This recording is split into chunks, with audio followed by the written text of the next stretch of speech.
Hola, buenas tardes. A ver si se conecta nuestra compañera Lucía y podemos empezar el directo.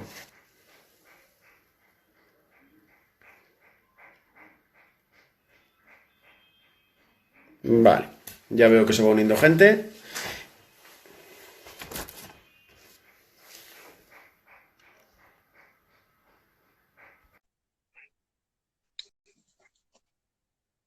A ver si Lucía, porque esto es la primera vez que yo lo hago, a ver si lo consigo. Lucía, Hola, ¿qué tal? hola, muy buenas, lo hemos conseguido hacer a la primera, que ya es un paso. Pues la Muy verdad bien. que sí. Sí, sí, totalmente. Vale, pues si te parece podemos empezar contando un poquito pues quiénes somos, ¿no? ¿Qué es lo que hacemos? Fenomenal. Y el origen de esta entidad que al final va muy relacionado, ¿no? Con lo que vamos a hablar hoy, que no es otra cosa que el desarrollo de claves en el ámbito escolar. Entonces, bueno, pues vamos, muchos de vosotros que estoy viendo que os estáis conectando ya nos conocéis, pero empezamos contando un poco y así damos tiempo a que la gente se pueda unir. Bueno, nosotros somos una entidad psicoeducativa especializada en TDAH y ello lo que supone es que en los últimos años, en los últimos 7 años, única y exclusivamente trabajamos dificultades atencionales, especialmente pues TDA, TDAH. El motivo de empezar a trabajar esto también tuvo que ver, ¿no? Con una cuestión personal mía, porque, bueno, pues en mi recorrido académico yo tuve estas dificultades. Especialmente duros fueron los cursos de quinto de primaria, sexto, primero y segundo de la ESO, porque, bueno, pues yo no me sentía, ¿no? Al nivel de mis compañeros. A mí siempre me decían que tenía un nivel de impulsividad elevado y me costaba mucho concentrarme en clase. O sea, yo recuerdo que cuando el profesor se ponía a hablar, yo prácticamente no me enteraba de nada. Y mucho peor era cuando preguntaba, porque yo veía que mis compañeros sí eran capaces de poder responder a lo que el profe decía y yo muchas de las ocasiones no tenía ni idea.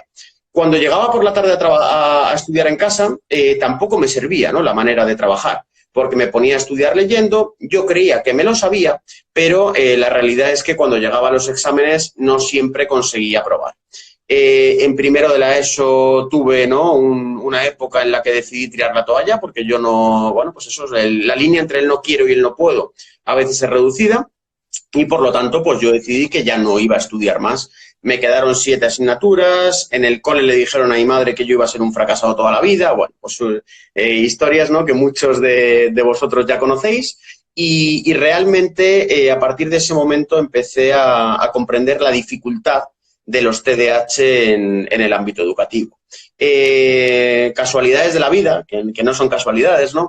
En primaria y secundaria yo no había conseguido realmente nunca tener cierto éxito escolar, pero en bachillerato, después de una crisis bastante fuerte, yo empiezo a sacar buenas notas y consigo Ah, concluir. un segundito, Sí, un claro, segundito, me salgo un segundo y ahora me conecto otra vez, ¿vale? Te mando otra estupendo, vez.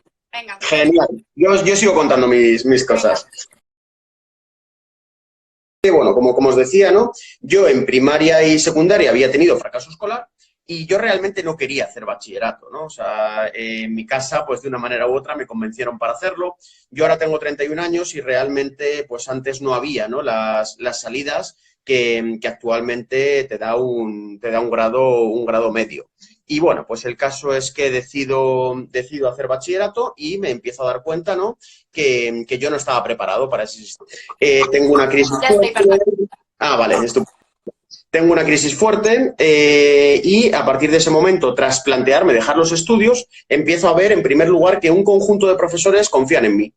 Y esta parte, que luego la vamos a abordar, para mí resultó especialmente importante. O sea, el hecho de sentir que de verdad los profesores me iban a ayudar, ¿no? O sea, confiaban en que yo podía sacar esos estudios. También modifiqué mi sistema de estudio en casa y a partir de ese momento las cosas empezaron a salir bien. Consigo sacar una nota vamos, un notable que nunca, ¿no? Ni por asomo lo había conseguido y decido estudiar psicología. En psicología me llevo una decepción porque, bueno, pues al igual, ¿no? Que lo hemos hablado en muchas ocasiones, tú y yo, Lucía, realmente la preparación de los psicólogos tras estudiar la carrera no es una preparación amplia en materia de TDAH. Total. Y bueno, pues todo lo que vino, ¿no? Durante estos 7 años anteriores ha sido la especialización en el trastorno, que inicialmente la inicié por una inquietud personal y que ya luego, pues posteriormente, ¿no? La hemos podido ir profesionalizando. En todos estos 7 años, ¿no? Y esto lo contaba también para poder introducir de lo que vamos a hablar, nuestra labor con los coles pues ha sido muy cercana. ¿Por qué? Porque sabemos que el TDA-TDAH tiene mucha incidencia en el ámbito escolar y nos fuimos dando cuenta cuando empezamos a trabajar que era extremadamente importante el tener comunicación con los coles, ¿no? El poder dotar a los profesores también de herramientas para poder gestionar mejor a sus alumnos. Lo que pasa es que aquí tuvimos, digamos, como una transición, ¿no? Al principio éramos un poco rechazados por el ámbito escolar porque pues era muy frecuente enseñar la puerta de salida a los chicos y chicas con TDAH. Recuerdo que en las primeras reuniones, ¿no? Incluso cuando nos parecía que un cole funcionaba bien, les decíamos de poder derivarles a chicos y los coles nos decían que mejor que no. O sea, que si tenían TDAH, mejor que no. No eran la mayoría, pero sí eran algunos coles. Y es cierto que en los últimos años sí hemos visto una receptividad mayor. Ellos nos comparten sus inquietudes, o sea, nos encontramos con profes muy implicados, pero realmente la primera conclusión a la que llegamos es que todavía no tenemos un sistema educativo preparado para poder afrontar las dificultades de los niños con TDAH, ¿no? No sé qué opinas de esa premisa de la que quiero partir. Pues sí, totalmente de acuerdo. Además que lo podemos comprobar cuando vemos otros sistemas educativos, ¿no? Como puede ser el inglés o el finlandés, que realmente ellos se basan en competencias y no en resultados. ¿Por qué? Porque esto realmente a los alumnos les cataloga, ¿no? Y les guía en una dirección que desde luego no ayuda emocionalmente para nada, y porque sobre todo solo se basan en, oye, examen, aprobado, suspenso, vales o no vales en función de la nota en la que saques. Entonces, esto está claro que no les ayuda en absoluto. No, o sea, no les ayuda nada y ahí nos encontramos entonces la visión de nuestros chicos, ¿no? Que en muchas ocasiones, pues tal como me podía pasar a mí, que contaba al principio, ¿no? Nosotros llegamos a las casas y sobre todo cuando son pequeñitos muchas veces nos dicen, no sé si mi padre y mi madre ya te ha comentado que yo soy tonto. ¿Cómo que tú eres tonto? Sí, yo soy tonto porque mis compañeros saben responder a cosas que yo no. Y claro, esa visión, pues se nos cae el alma a los pies, ¿no? O por otro lado, el hecho de, es que me mandan cosas para las que yo no me siento capaz, es que siempre que pasa algo en clase yo tengo la culpa, y una serie de comentarios que nos hacen darnos cuenta que el refuerzo que reciben por parte de los coles generalmente es muy negativo. A ver, es que sí, es que esto es importante porque realmente el mensaje que ellos reciben es de fracaso, y esto a donde afecta no va a ser a los estudios directamente, que también, sino a la autoestima, ¿no? Que al final esto es como el motor que a ellos les rige en todo ámbito de su vida, y que es verdad que cuando se ve dañado, pues por desgracia se ve como que engloba otras cosas que no, o sea, no deja ver otras cosas que sí que son estupendos, como yo que sé, son súper creativos, tienen un sentido de la justicia buenísimo, y es verdad que por esa falta de autoestima muchas veces no somos capaces de verlo. No, totalmente. O sea, yo incluso también es lo que contaba. O sea, si yo me paro a recordar mi desarrollo a nivel escolar, yo me doy cuenta de mucho fracaso en cursos como primaria y secundaria, que a priori tendrían que ser más sencillos que bachillerato, y éxito en bachillerato. Y yo, en mi caso, lo puedo explicar mucho a través de la autoestima, o sea, y a través de la motivación. Claro. No es lo mismo sentirse capaz de hacer algo, ¿no? Que incluso uno le echa más ganas que cuando directamente dice, oye, es que yo esto no lo voy a poder hacer, ¿no? De ninguna manera, que a lo mejor es lo que me podía ocurrir más en primaria o secundaria. De todas formas, asociado a esto, también yo creo, ¿no? Y haciendo mención al título de lo que vamos a hablar y a la premisa de la que hemos partido, ¿no? Que es la falta de competencias, ¿no? Desde el propio sistema educativo para trabajar con los TDAH, yo es que lo que pienso es que durante los últimos años se ha hablado mucho de innovación educativa, ¿no? O sea, se nos llena la boca de hablar de innovación educativa. También se cambian mucho los nombres, ¿no? La LOE pasó a llamarse LONCE, la selectividad pasó a llamarse BAU, pero a efectos prácticos, yo la reflexión que quiero hacer es, ¿qué ha cambiado? Porque siguen siendo lecciones magistrales, o sea, el profe sigue estando una hora hablando de algo que en muchas ocasiones no interesa a los chicos y que cuando tienen dificultades atencionales desconecta y les cuesta horrores volver a conectar. Los exámenes siguen teniendo el mismo formato. Realmente nos damos cuenta que poca innovación ha habido y siempre todavía se busca la excelencia, es decir, los chavales que más progresan son aquellos que menos dificultades tienen. ¿Eso entonces es éxito del sistema educativo? No. Para mí, el éxito del sistema educativo sería que los chavales que fuesen progresando son aquellos que tienen dificultades y que pueden vencer esas dificultades, que el sistema les facilita vencer esas dificultades. No sé si estás de acuerdo con esto. Totalmente de acuerdo y sobre todo que hablando un poco bueno, en todas las dificultades de aprendizaje en general, pero en concreto en TDAH, ¿no? Lo que realmente hace falta es una coordinación en todos los ámbitos importantes que influyen en su vida. No solo coordinación, también ahora más comunicación y más en esta situación en la que estamos ahora de confinamiento, que bueno, que han cesado las clases y todo eso. Yo creo que hay que hacer un llamamiento tanto a papás como a profes, ¿no? Para que lleven a cabo esta coordinación y esta comunicación que es súper importante y que de verdad va a ser determinante para el curso de su autoestima, de su futuro académico, de todo en general, la verdad.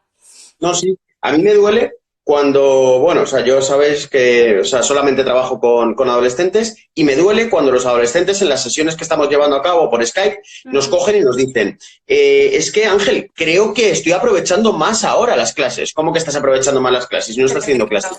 Y nos dicen esto. No, a lo mejor se conecta conmigo el profesor 20 minutos, pero me entero de otra manera. O directamente nos mandan una serie de tareas y una serie de pasos para resolverlo y yo me doy cuenta que entonces puedo estar más enganchado a las clases que lo que cuando estoy en el propio centro. Y claro, ahí realmente yo creo que eso también nos ayuda a reafirmar que tenemos un sistema educativo totalmente ineficaz. O sea, si hay chavales que con 20 minutos de clase online están aprovechando más que en 6 horas en un centro, algo está pasando. Entonces, sí. Y yo creo que sobre todo es porque realmente, como un poco, ¿no? Por los niños que yo estoy teniendo, ellos, los coles imparten un tiempo que suele ser más reducido de lo que es un poco de temario, avanzar temario, y hacen actividad. Es decir, están cambiando constantemente de actividad y esto, claro, a nuestros chicos pues les estimula muchísimo más y les ayuda sobre todo a poder continuar. Y es lo que dices, las medidas realmente que en teoría, ¿no? se pusieron con la LOMCE y tal, no están siendo eficaces. Y es que ahora no tenemos el mejor momento para poder verlo, que no lo están siendo. No, o sea, es totalmente así. Yo creo que, bueno, lo que queda del directo, ¿no? Que además a lo mejor hoy nos alargamos un poquito más, también en función de las preguntas que vaya viendo y que vayamos respondiendo, creo que se tiene que centrar en dos aspectos fundamentales, ¿no? Por un lado, cómo entendemos que está funcionando el ámbito educativo en lo que respecta a las medidas dentro de los coles, ¿no? Y al propio centro escolar. Y luego, por otro lado, también qué pautas podemos dar para que desde casa nuestros chicos puedan aprovechar un poco más las tardes, ya que sabemos que a veces el aprovechamiento de las tardes es prácticamente nulo, ¿no? Entonces, centrándonos en lo primero, yo, ¿vale? Os voy a partir de otro titular. Nosotros, bueno, por los primeros años teníamos que acudir a los colegios y teníamos que rogar que por favor adoptasen algún tipo de medida. Es decir, estas medidas no significativas de obligado cumplimiento que actualmente ya tenemos, ¿no? Dentro de un boletín oficial, antes no estaban. Entonces, nosotros teníamos que acudir a los colegios y plantearles y pedirles poco menos que, por favor, que pudieran adoptar esas medidas. Oye, tenemos un chico con TDA, TDAH, en los exámenes no se entera de nada de lo que le preguntáis, le tenéis colocado en las últimas posiciones de clase, por favor, ayudarnos a esto. Y, bueno, pues es como todo. A veces nos encontrábamos, ¿no? Que los colegios colaboraban, otras veces no colaboraban, pero realmente los primeros años fue más acudir a pedir, ¿no? O sea, pedir cierta colaboración. Claro. Es verdad que, mira, nos cuentan, ¿no? Que por desgracia en muchas ocasiones sigue siendo así. Lo que pasa es que ahora mismo eso sería ilegal, ¿vale? Y es un poco lo que hemos avanzado. Desde que esas medidas están aprobadas, ¿no? Como medidas de obligado cumplimiento, aunque no siempre se hagan, ya realmente los coles no se pueden negar a adoptar esa medida. Por lo tanto, lo que ha pasado estos últimos años ya no es tener que mendigar que por favor nos puedan ayudar, sino que ya es colaborar con el centro para que las medidas que se apliquen sean convenientes. ¿Cuál es la realidad? Que, bueno, todavía no nos estamos encontrando el éxito que nos gustaría, ¿no, Lucía? A ver, yo creo que es verdad que todavía hay muchos coles que les falta avanzar en esto cantidad. Es verdad que también hay otros que sí que nos encontramos que, oye, que incluso nos piden formaciones en los colegios, oye, ayudarnos, porque realmente los profes no están formados en ello muchas veces. Entonces es verdad que, oye, es pedirle peras al olmo, ¿no? Pero que muchas veces sí que es verdad que hay coles que sí que nos piden ayuda y, oye, profes que nos escuchan y que intentan mejorar. Pero por desgracia es verdad que hay otros que todavía no. que todavía no, y que creo que sí que es importante que esto, vamos, es que es una necesidad de primer grado, vamos a ver, o sea, es una cosa que es necesaria, ¿no? Y, y bueno, un Claro. poco, no Yo, sé. Lucía, lo que me encuentro, vamos, lo que nos encontramos son, y además lo he recopilado así, ¿no? Como extremos. O sea, es verdad, como tú dices, ¿no? Lo primero, volver a destacar la implicación de muchos profesores. O sea, lo que pasa es que, por desgracia, no podemos estar sometidos a la implicación y la colaboración de un profesor, ¿no? Sino que tendríamos que estar a disposición de un centro que quisiera de verdad aplicar todas estas medidas que son las que la ley la establece, ¿no? Las que la ley establece. Pero yo o sea, lo resumiría de la siguiente manera. Yo creo que cuando llegamos a un cole nos estamos encontrando extremos. O sea, nos estamos encontrando o bien colegios que todavía son reticentes a colaborar o que el tipo de medidas no significativas que quieren aplicar son muy básicas, que ahora explicaré a lo que me refiero por medidas no significativas muy básicas, o el extremo contrario. O sea, colegios que llegamos y cuando entregamos un informe, ¿no?, en el que aparece que el niño tiene TDA, TDAH, ya lo primero que te dicen es, oye, a este chaval hay que hacer adaptación curricular.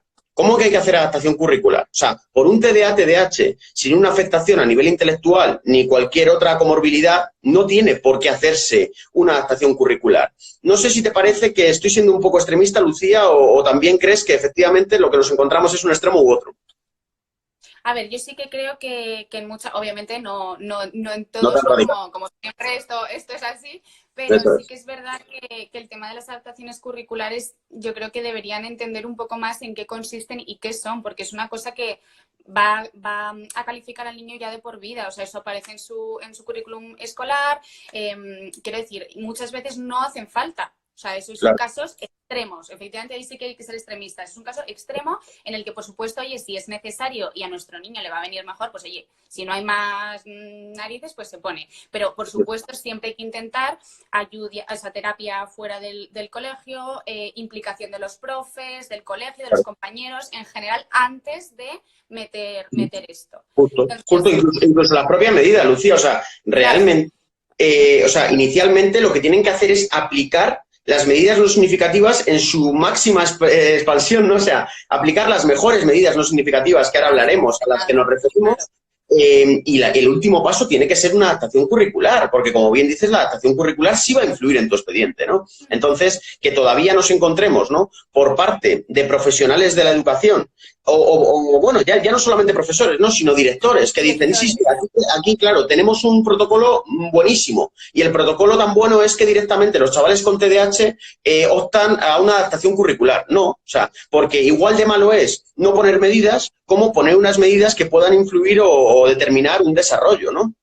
Totalmente, y que no son necesarias y que no le van a hacer ningún bien.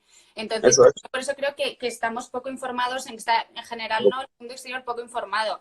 Entonces, si te Claro. parece, yo creo que les podemos contar a lo mejor un poco Muy medidas bien. significativas antes de meter las que ya son extremas, que por supuesto hay algún caso que, oye, pues mira, tiene Perfecto. que ser así, pero para que entiendan también un poco más, si hay algún profe o algún, no sé, director que nos esté viendo, pues que lo pueda manejar un poquito mejor.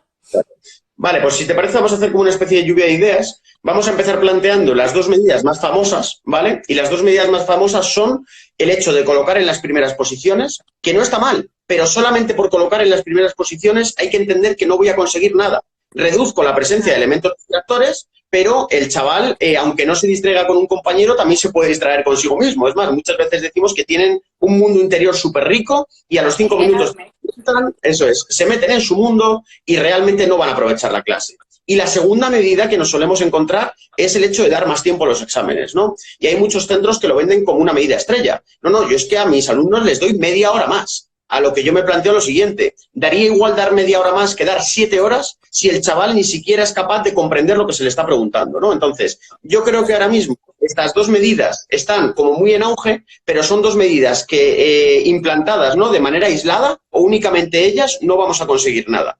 Por lo tanto, si te parece, vamos a empezar a plantear qué medidas sí les pueden ayudar más.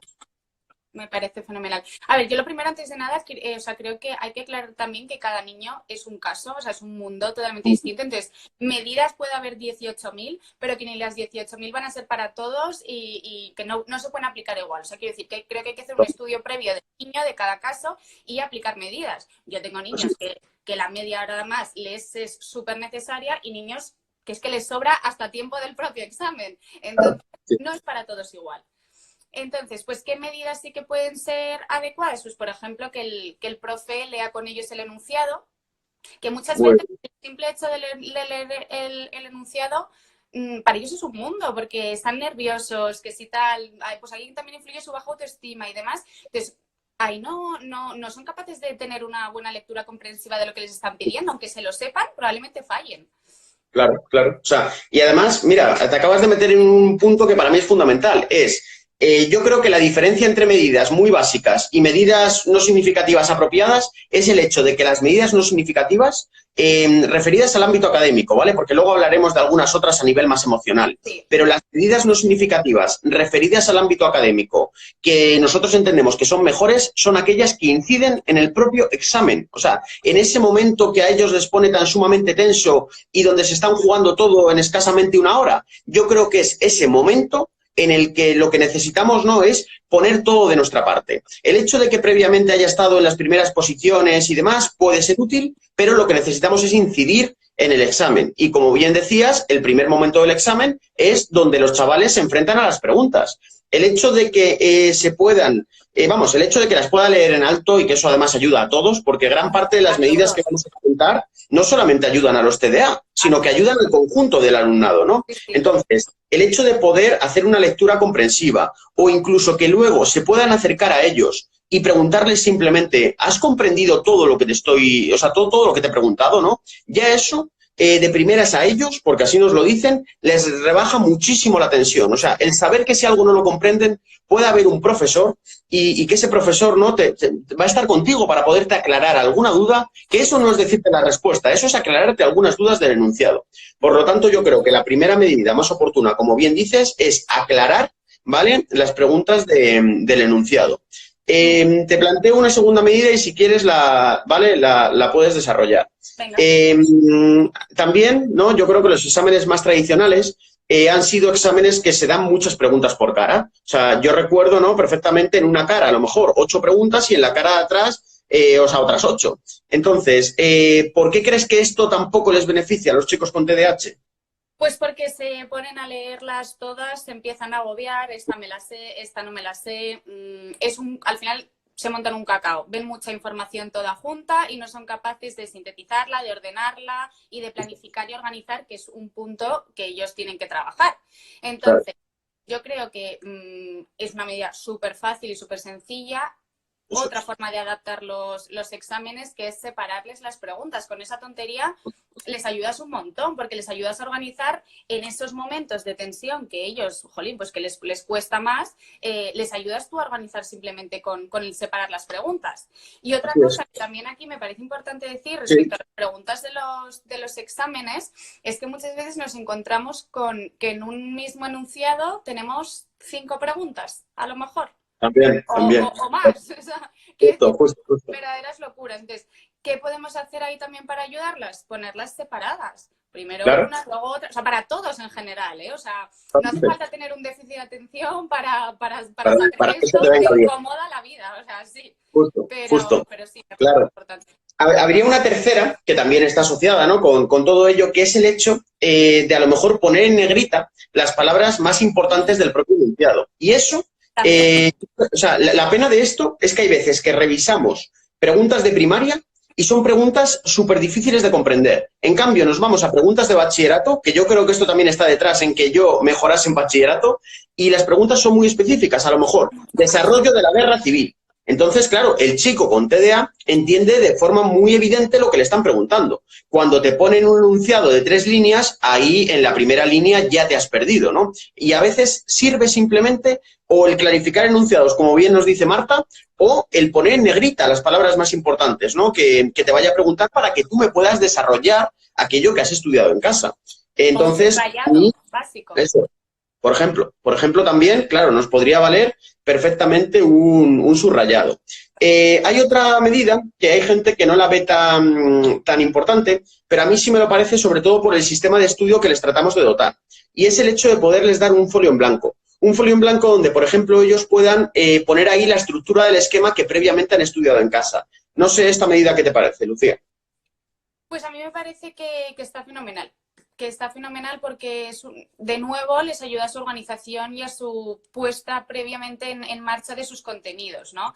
O sea, al final, o sea, tenemos como asociado al final la hoja cuando... ¿Hola? Claro. Uy, ¿se te ha cortado? ¿Veis? ¿Vale? Sí, ahora, se te había ¿Hola? cortado un segundito. Sí, que teníamos Ya. asociada la hoja en sucio y ahí nos... Perdonad a todos.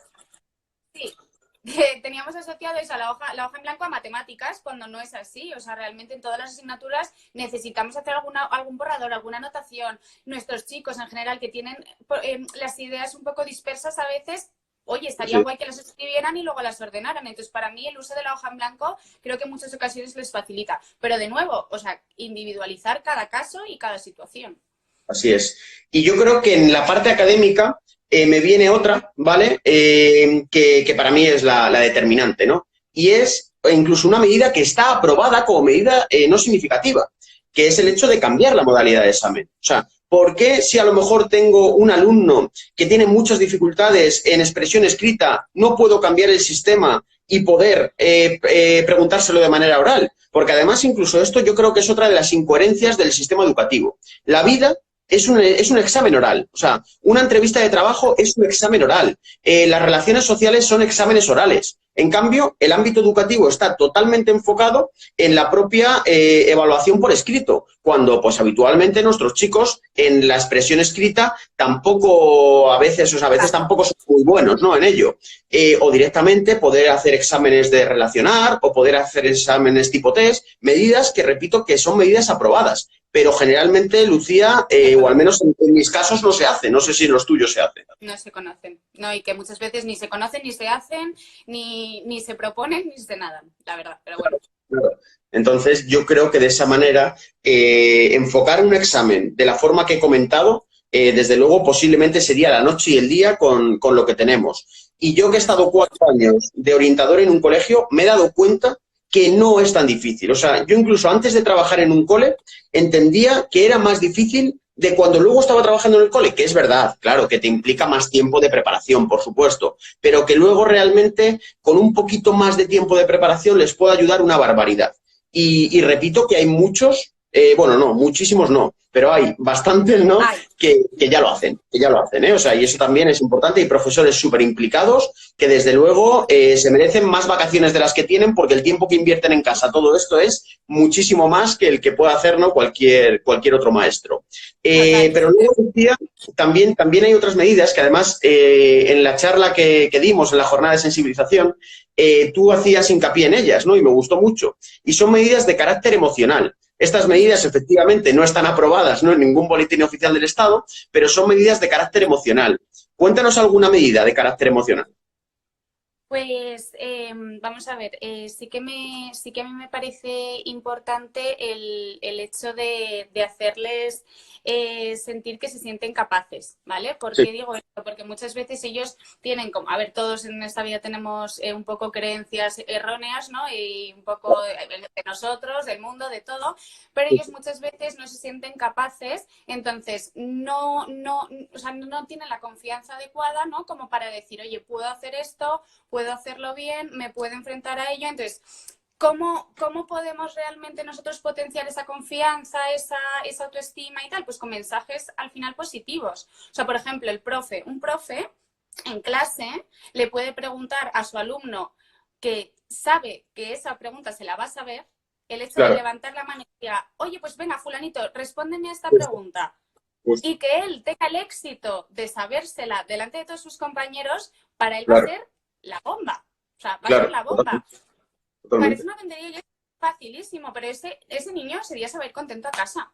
Se va a ir contento a casa y se va a ir con más ganas de poder, oye, de seguir adelante. Justamente eso. Mira. Sí, dime, perdona. No, dime. Vale. Es que me venía también a la cabeza una de las medidas que hicieron conmigo en bachillerato, ¿no? Un gran profesor, que por suerte sigo teniendo contacto con él, y él, ¿vale?, lo que me decía es, Ángel, te voy a intentar valorar el esfuerzo. ¿Cómo te voy a valorar el esfuerzo? Pues si tú en casa trabajas y a lo mejor te haces esquemas y resúmenes, que ahora luego hablaremos de los esquemas y resúmenes, y tú me los entregas antes del examen, yo contabilizaré, al igual que se dan puntos por actitud, puntos por deberes, puntos por, bueno, sí, vamos, o sea, puntos por trabajos, ¿no? También te voy a contabilizar si tú en casa trabajas de manera adecuada. Y a mí también me llenaba de confianza el saber que ese profesor iba a tener en cuenta que yo le había entregado a lo mejor 10 esquemas de su asignatura. Y eso también entra dentro de una medida más de carácter emocional. O sea, que también yo creo que, mira, decían antes, ¿no? Porque, o sea, por cierto, invito a todos los que nos están, o sea, es verdad que yo creo, ¿no? Están reafirmando muchas de las cosas que estamos diciendo y muy agradecidos, ¿no? De que la charla esté gustando, pero también sería oportuno, si tienen dudas, ¿no? Que las vayan haciendo antes de pasar al último bloque. Pero claro, antes precisamente, ¿no? O sea, hacían mucha mención en voluntad, implicación, interés. Y es que, por desgracia, y digo por desgracia, todavía estamos muy sometidos a la voluntad, a la implicación, al interés. Sí. Bueno, Ángel, me parece también importante a ver, como hemos dicho antes, ¿no? Que esto es un poco una coordinación entre varios ámbitos, ¿no? Y uno de ellos, por supuesto, es el trabajo en casa. ¿No? Porque Claro. muchas veces tendemos como a delegar pues responsabilidad al cole o responsabilidad a casa por completa. Y tiene que ser 50-50, esto es así. Entonces, ¿qué te parece también si les damos un poco alguna idea, ¿no? De qué pautas tienen que tener en casa los papás con niños que tienen TDAH y que yo creo que les va a ayudar, si te parece? Sí, está genial porque además ahora mismo, por desgracia, los padres también están teniendo que hacer de profes, ¿no? Claro. Con el confinamiento, por lo tanto, claro, o sea, yo creo, ¿no? Que esta parte podría estar genial. Entonces, también vamos a orientar un poco la situación. El único sistema de estudio que se conoce es el estudio mediante lectura. Entonces, habitualmente, cuando llegamos a casa, nos ponemos con el libro delante, nos ponemos a leer y nos creemos que de esa manera nos lo vamos a conseguir saber. Y eso era una de las cuestiones que a mí personalmente también mayor impotencia me provocaba, ¿no? O sea, el hecho de decir, o sea, tengo delante el libro y claro, yo me lo leo, creo que me acuerdo, pero eso no significa que ya me lo sepa, ¿no?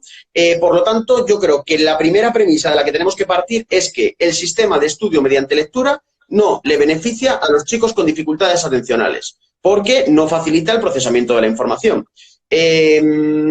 No sé qué opinas también al respecto. Esto es muy, o sea, yo esto se lo explico ¿no? a mis niños como diciéndoles, mira, tú cuando te aprendes, yo qué sé, una canción, por ejemplo, tú te la aprendes cantando, ¿no? Entonces, si luego te pones a escribir esa canción, te va a costar más que si la haces cantando. ¿Por qué? Porque tu cerebro se la aprende por un canal, ¿no? Que es, oye, escuchándola o cantándola.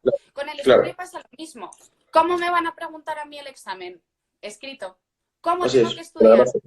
Escribiendo y reelaborando el contenido. Porque muchas veces también nos meten unos toques que son infumables en los colegios y en todos lados. Entonces, también hay que reelaborar esa información, adecuarla con las palabras y después escribir, porque es la mejor manera de fijarlos. Ayudamos a nuestro cerebro a después poder plasmar esa información como nosotros realmente queremos.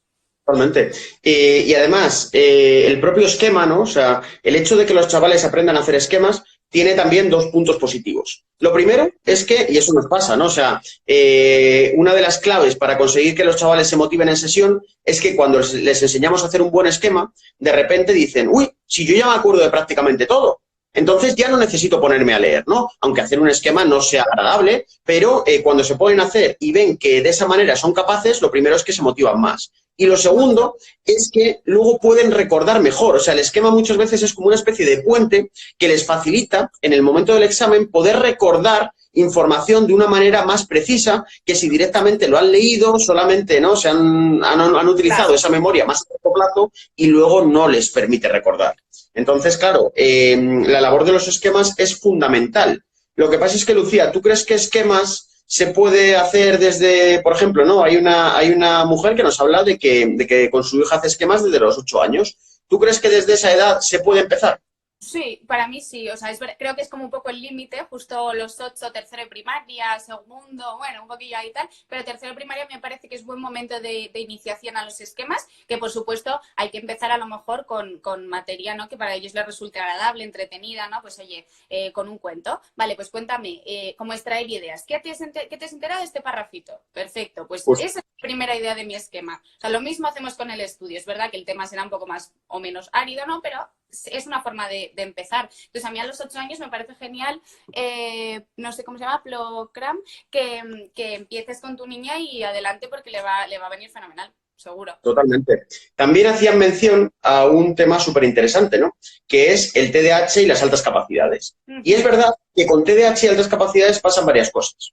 Lo primero es que muchos chicos con altas capacidades, como tienen dificultades atencionales, se siguen viendo incapaces, ¿vale? Es decir, la motivación no está alta. No. Y luego, por otro lado, a lo mejor esos chicos con alta capacidad se encuentran que ante tareas, ¿no? Como pueden ser deberes, son más rápidos, pero el proceso de estudio, como las dificultades atencionales afectan, claro, en el proceso de estudio son más lentos. Entonces, yo creo, ¿no? También en función de lo que nos están comentando, es que tenemos que dejar, ¿vale?, de valorar tanto los deberes. Que en el fondo, o sea, seguro que ahora nos empezarán a decir, ya, si a nosotros como padres nos encantaría dejar de valorar los deberes, pero en el cole le mandan un montón. Y es cierto. Lo que pasa es que, por desgracia, la nota final, a medida que vamos siendo mayores, la establece sobre todo el examen. Y los deberes pueden ayudar un poco. Por ello, otra de las recomendaciones es que cuando lleguen a casa, que todavía no, o sea, porque a medida que van avanzando la tarde es peor la concentración. Entonces, cuando lleguen a casa, yo creo que siempre sería conveniente empezar por la tarea más costosa. Y la tarea más costosa es el estudio. No sé si lo ves igual. Sí, yo también creo bueno, que por supuesto cuando lleguen a casa, bueno, un ratito de descanso, merienda, fundamental, pero después coger las tareas que tengo, mi agenda, que por cierto, uso de agenda imprescindible para niños con déficit de atención, bueno, para todo el mundo, para mí, pero en concreto para ellos, imprescindible. Coger agenda y decir, vale, incluso numerar, decir, ¿cuál es la más difícil, de más a menos? Pues empiezo por la más difícil, porque al final del día vamos a estar más cansados, y eso es así, o sea, le pasa a todo el mundo al final. Entonces, sí que es verdad que es una ayuda para ellos el decir, bueno, pues ya me quito esto y continúo con lo demás, que además va a ir a mejor, que es lo que ellos muchas veces no entienden, ¿no? El va a ir a mejor seguro. Claro. Parece, y esto en los últimos años lo estamos viendo, ¿no?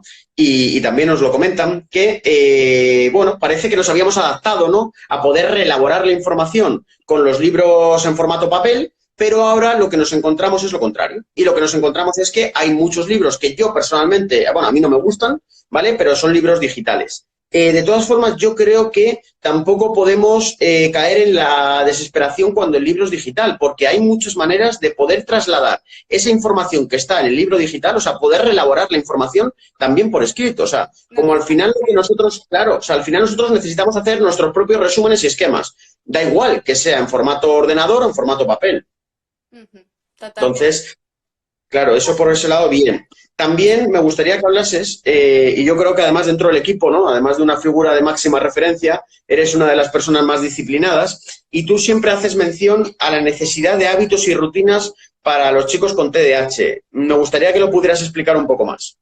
Pues vamos a ver, para mí es imprescindible porque creo que dentro del caos que ellos muchas veces tienen, ¿no?, y del no control de tiempos, que no se organizan nada bien y hasta que adquieren estabilidad, que es costosa y que requiere mucho trabajo, para facilitar un poco el que ellos puedan tener, al final volvemos también a autoestima, o sea, esto repercute en su autoestima. Si yo al final del día tengo mi lista y he hecho check a todo, oye, estrellita para mí y mucho mejor.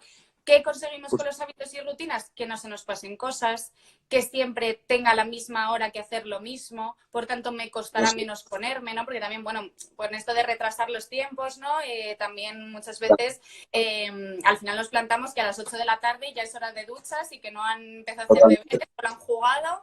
Entonces sí que ahí es importante el papel de los papás, que ellos lo marquen bien las rutinas y los que tienen que tener, ¿no?, como todos los días, y que el ocio y en los juegos y todo eso siempre venga después, ¿vale? Eso es súper importante, que hay muchos papás que no, que llegan y que a mí me dicen, es que me da pena, ¿no?, que no juegue cuando llega del cole, todo tal. Bueno, pues que meriende, o sea, es que de verdad que le perjudica. O sea, aunque parezca que le estáis ayudando, le perjudica. Es mucho mejor que meriende así un poco rápido, deberes, y ya luego toda la tarde para poder jugar.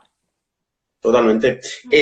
Bueno, yo creo que ya no podemos ir acabando porque además ya sabemos, ¿no?, que los directos muy largos generalmente no lo recomiendan, Pero lo que también es importante, y además, bueno, pues sí hemos visto, ¿no? Que la participación en este directo ha sido una participación elevada, pero yo creo que también es importante que la gente que nos está viendo que sepa, y sobre todo en estas fechas, ¿no? Donde disponemos de más tiempo, que cualquier duda sobre lo que hemos comentado, que nos lo pueden plantear, ¿vale? Incluso Claro. muchas veces después de los directos nos quieren contar testimonios concretos, ¿no? Vamos, o la situación particular de cada uno y bueno, pues realmente, ¿no? Siempre intentamos poder dar respuesta a todo y seguir también animando a todo el mundo, ¿no? Que está en estos directos a que pueda continuar durante la semana.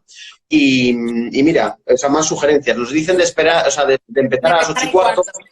Claro, es también, efectivamente, ¿no? El momento de los aplausos es importante. Lo que pasa es que luego también contrarresta con otras mamás y papás, ¿no? Que nos decís que ya se juntan con los tiempos de cena, entonces estamos ahí un poco que Claro. tampoco sabemos, ¿no? Las horas, pero bueno, independientemente de todo, agradecerte a ti, a Lucía, la participación y Igual. también invitaros a que sigáis los directos, Sí, nada, ¿vale? muchas gracias a todos por estar y a Ángel que siempre lo hace muy bien. Así que, pues nada, en ello seguiremos, Lucía. Muchísimas Venga, gracias. hasta Vale, luego. hasta luego, adiós.